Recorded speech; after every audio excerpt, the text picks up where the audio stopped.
inkastoo dalalka Carbeed ee Khaliijka lagu tilmaamo kuwa rabaayadu ah reer galbeedka isla markaana si weyn ugu tiirsan, haddana waxa maalmahan taagneed arrin aad u la yaab leh oo dhaxal sugayaasha Imaaraadka Carabta iyo Sacuudi Carabiya ay kula kaceen madaxweynaha Mareykanka Joe Biden.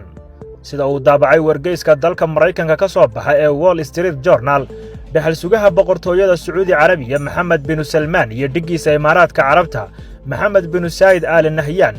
ayaa diiday in ay telefoonka ka qabtaan madaxweynaha aqalka cad ka arrimiya ee Joe Biden, kaas oo doonayay inuu kala hadlo arrimo xasaasiya oo taagan. wargeyska oo soo xiganaya saraakiil Mareykan ayaa sheegay in aqalka cad uu ku guuldaraystay sidii loo wada hadalsiin lahaa madaxweynaha iyo labada dhaxal suge oo wada hadalkooda uu dalbaday. madaxweyne Biden ayaa la sheegay inuu damacsanaa sidii uu dalalkan hodanka ku ah saliidda ugala xaajoon lahaa xakamaynta sicir bararka shidaalka oo gaadhay halkiisii ugu sarraysay muddo 14 sano. waxaase la sheegay in Biden ku hungoobay isku daygaasi.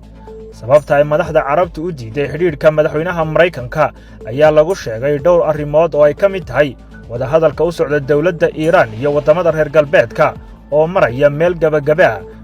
kaas oo haddii uu midho dhala halis ku ah wadamada jasiiradda Carabta oo la kulmi doona tartan dhanka saliidda ah iyo weliba saamayn dhinaca gobolka ah oo ay yeelato Iiraan. waxaana ay wadamadani marar badan saaxiib Mareykanka kula ahaayeen in dabarka lagu sii giijiyo Tehraan si ay iyagu u noqdaan kuwa kaliya ee wax laga weydiiyo gobolka muhiimka ah ee bariga dhexe. waxa kale oo yana meesha aan ka maqnayn qiimaha shidaalka oo cirka isku shareeray, taas oo dalalka soo saara u arkaan fursad aad u weyn. foostada saliidda ah ayaa kor u dhaafaysa $130, iyadoo dawladda Mareykanku ay danaynayso in hoos loo dhigo qiimahan, balse dalalkan Carbeed ayaa ku adkaysanaya in aan hoos loo dhigaynin ilaa ay ansixiyaan ururka wadamada saliidda ku hodanka ah ee OPEC. waxa iyana jirta warar kale oo sheegaya in dalalkani kaba xidhiidh furteen reer galbeedka oo ay wareegeen sida dhanka Ruushka, iyadoo tuhunkaasi uu sii xoogaystay markii dhaxal sugaha Sacuudi Carabiya Mohammed bin Salman uu khadka telefoonka kula hadlay madaxweynaha Ruushka Vladimir Putin oo duulaan ku qaaday dalka Ukraine, taas oo loo arkay in Sacuudigu uu garab siinayo Moscow. waxaana ilaa hadda dad badan la yaabeen in madaxdii Carabta ee lagu eedayn jiray inay u dhaganugul yihiin dalalka reer galbeedka ay telefoonkii ku dhageysteen dalka adduunka ugu awoodda badan ee Mareykanka.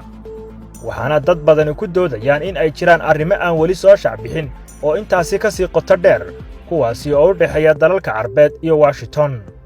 waxaana ay tani noqon doontaa mid wejigabax ku keenta dalka Mareykanka oo si weyn ugu tiirsanaa taageerada uu ka helo dalalka hodanka ah ee Khaliijka, kuwaasi oo kala shaqayn jiray arrimo aad u badan oo khuseeya mandaqadda bariga dhexe iyo guud ahaanba dunida muslimka ah.